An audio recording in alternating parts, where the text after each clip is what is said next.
my name's Lance and welcome to Bundy Bear's Shed. Well, what's been going on this week? Well, it's always just busy. Seem to be busy anyway. I've been working on the trailer and the Gold tractor still, and look, the trailer's about done. I've just come back from up the back there doing a little walk around with it for you, and just showing you what we're up to. Originally I spoke about driving the tractor up, hooking two equal length chains on, then running the tractor back, and Jeff sent me a message and he said, look, I think you'll have trouble with that, and look, he's dead right.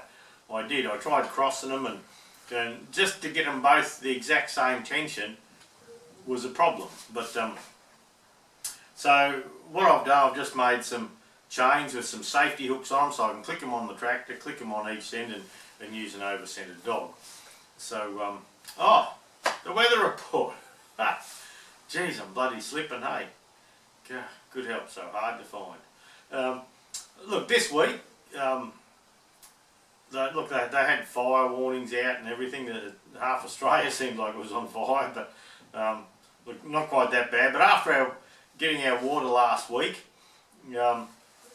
they said there was a bit of a front coming through that was sweeping through New South Wales and the lower parts of Queensland and Western Queensland, coming from the west and working its way through to the coast. So we're all pretty excited about that. Getting a little bit of damp around, and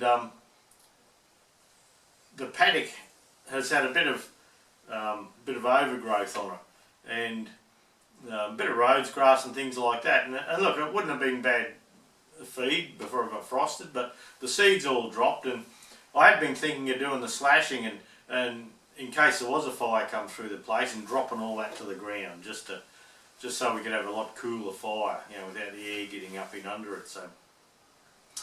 So I didn't do that last week. I was a bit worried about causing sparks, but look, on today's Monday, Sunday morning, we woke up to a bit of a rumble and a thunderstorm and dogs shitting themselves. They were doing a panic. And look, we got 11 millimetres yesterday morning, and then another little storm came through yesterday and we got 3 mils. So we ended up with 14 millimetres yesterday, which 14 millimetres, for those in miles an hour, that's about a little over half an inch. Yeah, 12.6 whatever it is millimetres would be 50 points, so a bit over half an inch, and look, it's been great for the place.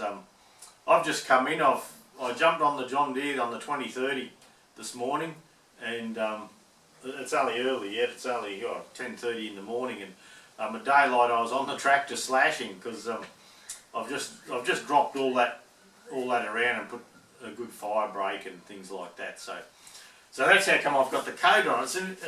I'm in Bundy Bear's bloody box, the shipping container workshop, and yeah, I've still got my coat on from being out in the breeze. There's after the rain, the air is crisp and clear, and there's a bit of a mother-in-law's breath breeze coming from the southeast at the moment. A bit chilly on the tractor when you sit up in under the shelter, out of the sun, but look, it is a lovely day.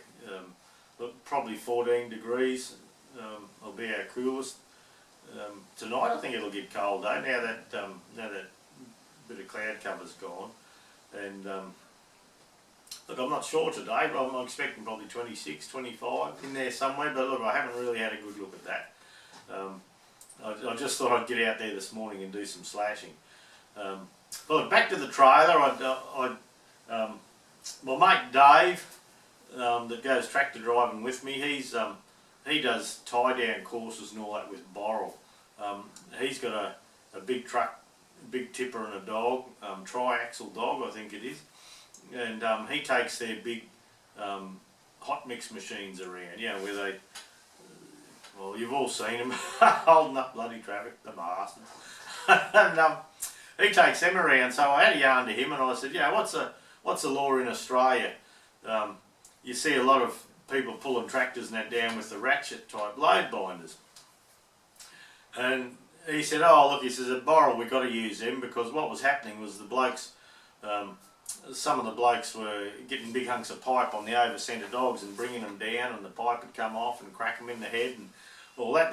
They were being dangerous with the bits of pipe, so they bought in as a matter of course the ratchet load binders were to be used. But he said the ratchet ones, they do tend to wind around and unsettle on you a little bit, and he preferred the over-centre. But what they're having trouble with now with the ratchet load binders is the blokes are ratcheting them up and getting their fingers caught in the bloody I don't know, you wouldn't bloody credit it, would you? But anyway, people were getting hurt with the over-centre dogs, and they were getting hurt with the ratchet dogs, so now they must have gloves and all that on to do the ratchet dogs. But I was wondering about it being law. As I was seeing ratchet load binders everywhere, I was thinking perhaps they were law, but they're not. And but what was law that I didn't know about was when you chain a machine down. I was going to have two 6mm or 1/4 inch chains at the front, and look, they're rated at 2.5 tonne per chain, and the Gold tractor only weighs 1.6 metric ton, and I had a bit of 8mm at the back, and he said, oh no, the Scalies transport department pick you up, you're supposed to have the same chains front and back and everywhere. So so I made a couple of chains up, 8mm, and I bought some new hooks, some safety hooks, so once they click in the little eyelets on the tractor, they can't come undone. So even if a dog lets go or something like that, well, the tractor's not going to leave the trailer. It's going to stay with us. So I made up the chains for that, and I bought the over-centre dogs, the big ones. I had some little 1/4 inch ones, but we've upgraded to 8mm chain now, so I think each one's 4.5 tonne now, so it's overkilled the buggery, tying little Goldie on. But anyway, look, we're safe. If they're having a bit of a look at the tractor on the trailer, and everything's looking good. Oh, and the over-centre dogs too, like Dave was saying, you're supposed to use no longer a bit of pipe from your fingers to your elbow. And if you use that, it's a lot safer, and you lock them down, and where the extra link is in the chain for the swivel, put a bit of wire there and just wire them shut for safety. So that's what we're doing. That's all organised. I got all that organised this week. The pickup hitch, I've just taken a bit of footage of the pickup hitch for you, and yeah, look at the bar piece that goes across and hooks onto your hinged pin at the top of the Gold tractor. It's great, fits fine, no problems at all with that. The bars that went down underneath, if you remember first up, they wouldn't lift high enough because it was a Fergie 65 one I had, so I didn't want to cut that up and ruin a genuine Fergie article, so I got the proper stays in from Quality Tractor Parts in Ireland that come down from your arms down to the hook, and but bugger me, they're 3/4 inch too short to do the job. So I don't know if we have different arms on our tractors or not, I don't know. But anyway, so I've cut and shut them. They need sanding and painting yet, and but look, the Gold tractor's getting very close. I decided to put an alternator on with two 55 watt headlights and a 55 watt flashing light running while we're on the road, a UHF running, and I found last week with the electronic distributor I've got on it, I found it was getting hard to start, and when you'd wind you go rrr, rrr, rrr, rrr, rrr, rrr, not want to start. But as soon as the minute you let the key go, she'd brum, away she'd go. And what was happening is the starter motor, even though it's a new starter, was taking the current away from the electronic distributor. And so to do a test, I just charged the battery right up. I put a C-Tech charger on, charged it right up, and yeah, when the battery's right up on top line, not a problem at all. If I just gin around without the charging it and let it slowly fade away, it becomes a problem. So thus the alternator keeps everything on top line too. So the trailer's got a battery the same size as the one in Fergie in a battery box on the front for the brakes now. It's actually the battery for the Farmall 100, but we're going to do a bit of a bit of a swap around with those. But yeah, I'm up the shed here at the moment. No, I haven't been here in. Look, I haven't done any meaningful frigging around in the shed here for ages, and I had a couple of jobs on my mind that I'd been getting to, and I've done them. I've done a couple this morning, so God, a bloody handy bastard. But one of them is over on the wall behind the lathe. I've put a peg out of the wall, and I've drilled through the wall, through the shipping container, and secured it with the nut on the outside. And that puts a peg, probably so far back from the chuck on the lathe, because most of my work's not that long.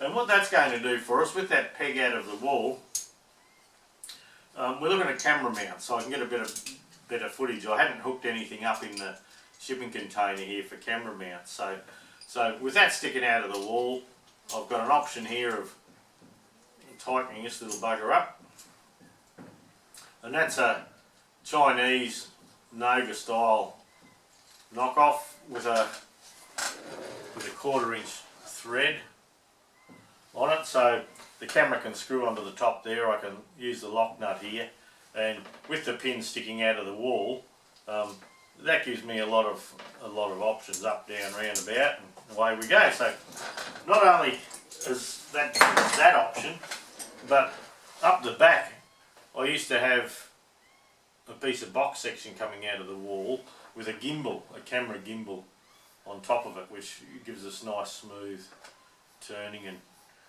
the foot goes on there. So with the peg coming out of the wall, well, that gives us an option of using this, locking that on. It'll give us a bit limited, bit more limited movement than on the Noga knockoff, but being part of the shipping container and going through the wall, that should take all vibration away, so we should be able to get good footage. And what it does also is, because of the humps and hollows in the shipping container, if I need, I won't put one there at the moment, if I need more I can. I can move them, I can put another one, you know, every second, or every hump I can do another one. And bit of grass stuck to my ear from, oh, my ear, my ear was bleeding. That's driving along slash and a stick comes and cracks you in the head. You got to watch out for that, apparently. But yeah, look, also over near the milling machine, and I haven't done this yet, but these pins, if I set up for these pins, because I have a heap of and they're off an old Bearco stand that went through the flood and that, so I have a heap of those. And so on the thick steel on the door next to the mill, I can thread and tap a couple of these pegs in there and then lock them in place with a lock nut, and that should give me pretty good camera positions for the milling machine. Looks like it's going to line up pretty good at about a foot above the milling bed. So anyway, I'll take you up and show you a bit of that. And just for a bit of a job to test how the camera mounts work, on the Gold tractor we have to have a mirror, and this is a mirror, and in case you haven't seen one ever before, and it's got a clamp, and the clamp clamps on with a couple of Allen head bolts. Now that, when you read the spec, that's for 5/8, and these pins are 3/4. And what the deal is, it's one of these pegs is going to be made into a camera mount on bloody camera mount. Actually, there's a thought, Bluey. Yeah, alright, we'll work with that. I was just thinking about mounting one of these up near the mirror on the Gold tractor to put a camera for when we go driving around. So stay tuned for that, because I can still use all of this stuff I have here. So anyway, just a bit of a thoughtie while I was cruising along. So just as the first job, just to check the camera mount works, yeah, I'm just going to drop this down, just a section of it in the middle here, down to 5/8, and I'm going to leave a piece on the end so it can't slide off. yeah, later on we'll make the mount. So anyway, stay tuned. I'll set the camera up on our new mount. I might take it for a little walk and show you the new mount first, and then we'll just machine a little bit out of here, just for shit and giggles, really. Yeah. Well, there you go. There's the pin on the wall. And you can see where the chuck is. I'll just try and loosen all this up a bit. The chuck's down over there, so the pin's up there. And what that should do for us, if I move this over a little, lift him up there like that, is, yeah, with the pin in the wall there, that should give me a fairly good camera position for looking straight down. And it also gives me the option, the cameras automatically flip upside down and all that for you, so that shouldn't be too bad. And then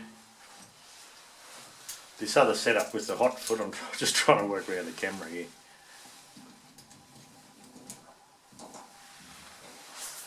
And that gives us a little Noga mount for wherever we'd like the camera.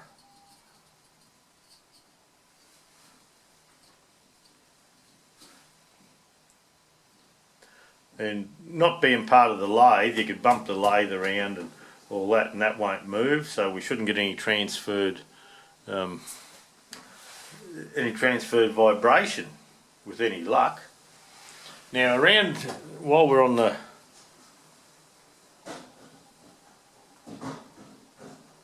there's the lathe there, oh sorry, the milling machine there. Now, in through here, that's quite thick steel in those, so I was thinking of drilling and tapping on there, and that would give me a couple of camera mounts to shoot in, or direct down the aisle, or perhaps one over here so we can come in over on the angle. So I think that'll be a good thing. I can make a few more mounts and things like that, but if I mount to those pins, I've got plenty of those available to me, and I can muck ass around with that. And yeah, they're probably 156 inches long sticking out of the wall there, so that's a good thing. But while we're here, I haven't told you everything. Yeah, look up here.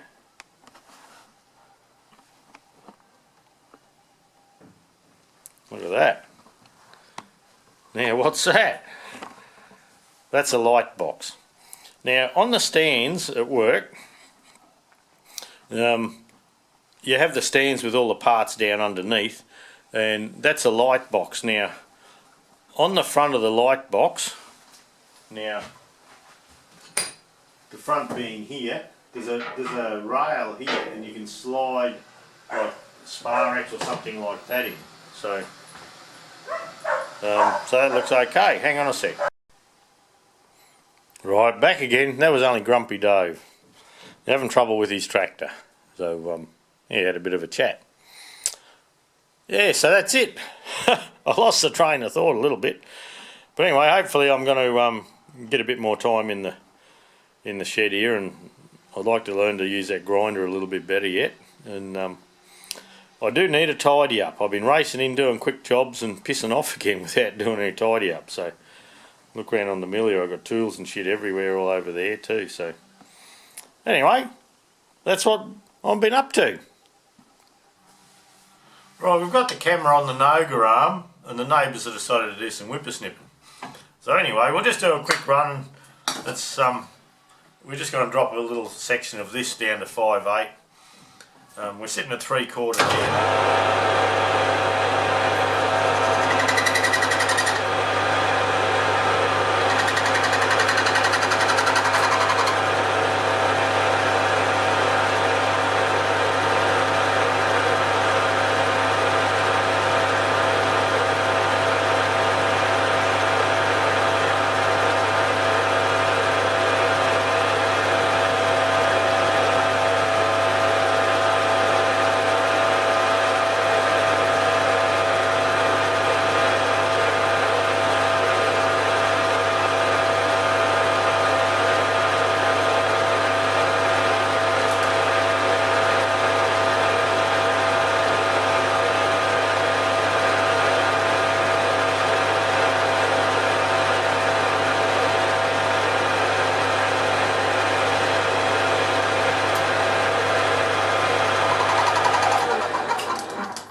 camera's not bad. I could have found a better bit of round, you'd reckon. She's a wobbly old bit, but anyway, we're here now.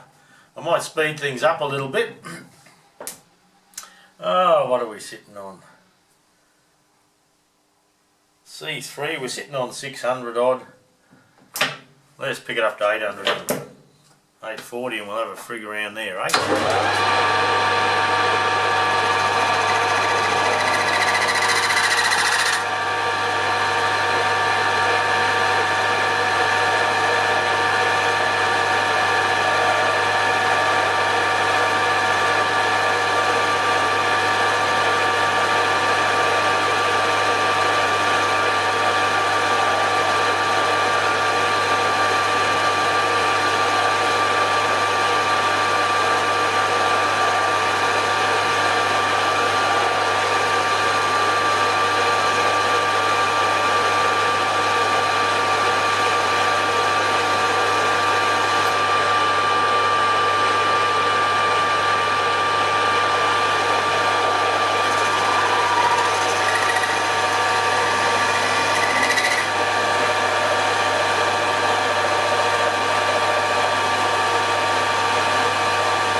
So camera mount's not too bad.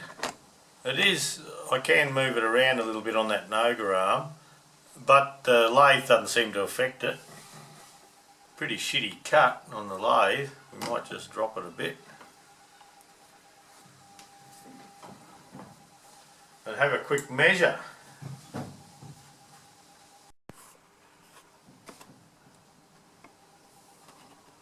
I'll try and lock her off.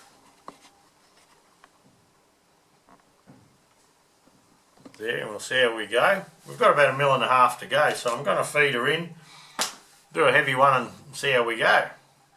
Might speed him up a bit more. Ain't nothing wrong with a bit of Buddy.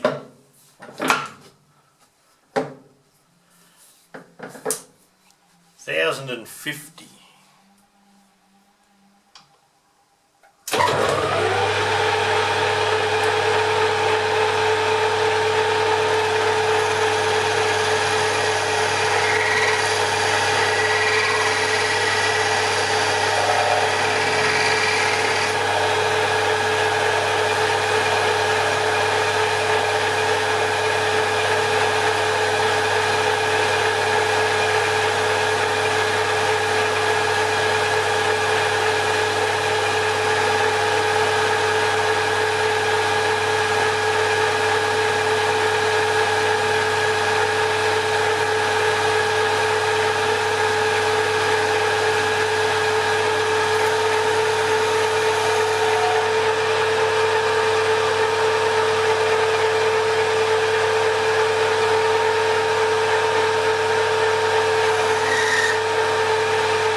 I like that bit of speed better.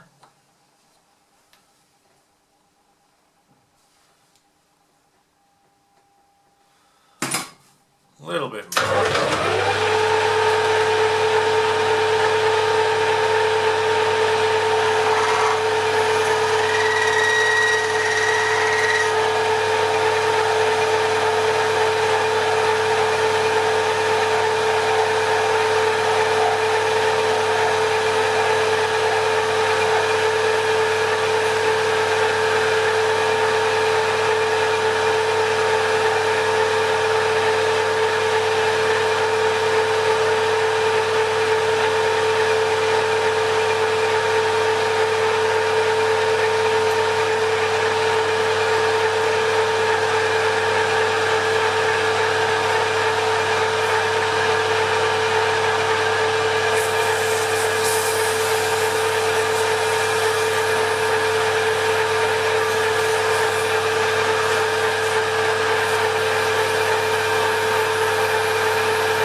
that's a pretty shitty cut down this end because of the vibration, but that's fine, it's only a mirror mount. Main thing for the exercise here was just check the camera mount, see how you fellas are going. So, look, that's okay. I'm finding that little cheap Nogi, you really got to wind him up for the weight of the camera. So, whether that's the best fix, I'm not sure.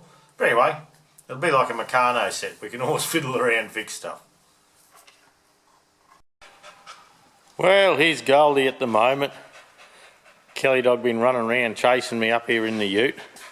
And Goldie's out of action at the moment. We're looking at putting an alternator on it. And I thought I might be able to just put a kit on, or make a couple of brackets like I did on the John Deere. And I had a standard diesel kit for the 23C engine here at the shop, so I went and got that, and I thought, I wonder how close they are. But look, it's not a goer. So we've actually ordered the right kit. So in a few days, when the kit comes in, we'll be dropping an alternator on. It's not something I normally do. Normally with a generator, the generator on these tractors is 11 amp flat out. And I thought by the time I took this tractor and got it going for the tractor trekking I'd like to do, I've got two 55 watt headlights here. We're going to have a flashing light that's another 55 watt. The electronic ignition, I found out the other day, likes to have a good heap of voltage, and we have a plough lamp and a few things like that. The sun's knocking us around a bit here at the moment, so normally I wouldn't bother. The generator does fine for most things, but just with this one we thought we're asking extra load of it, and like I say, two 55 amp watt headlights, a 55 watt flashing light, and we'll be running a UHF radio and just a few other knickknacks. I thought, well, why have everything on its limit? We're actually going to pop the regulator off, and I'm thinking of a little trick with that to do for a cigarette lighter outlet and that. But anyway, we'll see. Now around the back here, we've got the pickup hitch working, but I can't actually show you yet. And these bars, I actually went and bought some bars off Quality Tractor Parts in Ireland, and I got them here the other day. Went to hook them up, and the whole thing didn't really want to work. It was the top piece here is good, so the crossbar is good. I have to sand and paint that yet, but the bars that they sold as fitting, yeah, look, they didn't. So I had to put 19 millimeters or 3/4 of an inch in there. And look, that works fine now. I can't show you, the tractor's not actually running, but everything else is going pretty good on it. I'll take you out and show you what we've been up to with the trailer. Right, I'm not sure how far I got showing you all this last week, but we've welded up a bracket for the front here, and that gives us a place to bring the front wheels, and the front wheels of the tractor come up and they just sit on the corner of that bracket there. That works good. The toolbox, we've got the toolbox mounted. I have to drill a hole a little bit bigger here yet. So we've got the toolbox so it lifts out if we'd like it to. I'll just see if I can lift it out. Oh, there we go. But yeah, it lifts up on a couple of brackets there.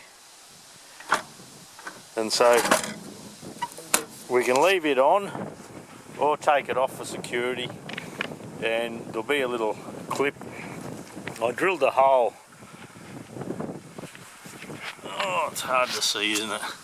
I drilled a hole here to put a clip in, one of these clips.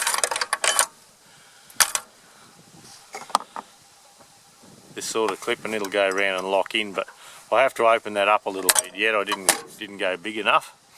And you can also see the battery box here. Now,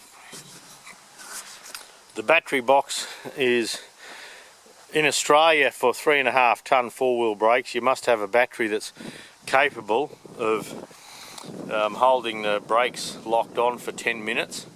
So I've popped a battery box there. It's not quite finished off as tidy as I'd like yet. It does sit down a bit better, but what we've put on it is a 50 amp Anderson plug. All our vehicles have a 50 amp 12 volt Anderson plug on the back of them, and that's for when we go camping and that. So when we drive along, that makes sure that battery's charged. So, and that does two things for us. One, it gives us a spare battery for the tractor because that's the same size, and so it makes sure that we have a good battery charged up for the trailer, and we have a spare battery for the tractor if we need one. Now the jack here, the other old jacks were getting a bit tired, and yeah, getting a bit hard to turn, and that they just need servicing probably. But anyway, I've put a new one on there. Everything else works good. I've had the tractor on and off a heap of times, and I've made up these chains.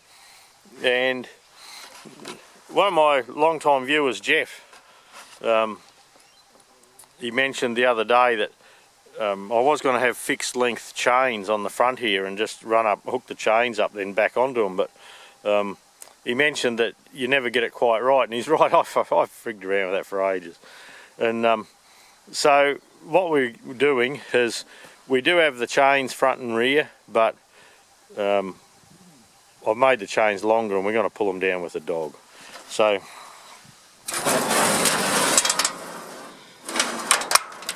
that just hooks on there, hooks onto the front of the tractor, and away we go. We just dog them on. Over-centered dogs, not the ratchet ones. But apart from that, the trailer's looking good. I just noticed I still haven't put my number plate light on. It's hanging down the bottom there. So, but yeah, look, the trailer's, for all intents and purposes, done. Oh, mud flaps. I forgot to show you the mud flaps. You remember when I put the guards on, the mud guards come way down here somewhere, and the fella makes them like that so you can cut them off, but you can understand if you backed into something or done something like that, it wouldn't look real flash. It'd bend him up. So we went and ordered some bigger mud flaps, and we cut the guards off here. I just got to paint that edge yet.